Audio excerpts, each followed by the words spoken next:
यही मेरा हम लोग का आवास है जो डेस्टिनी मियाँ बोल के कोई बात है। और ये आपका कोलकाता से 7 बजे यहाँ पर छोड़ा है दीघा के लिए। हम कांठी में उतरेंगे तो 10 मिनट के लिए यहाँ पर रेस्ट दिया है।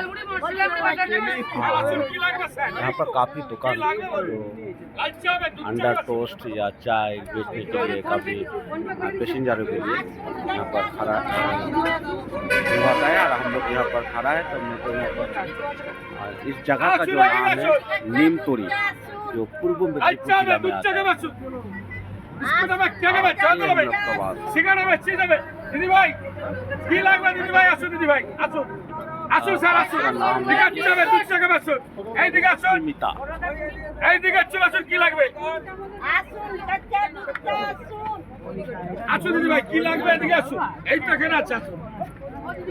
দিদি ভাই এইদিকে আসুন, দিদি ভাই আসুন, কি লাগবে আসুন।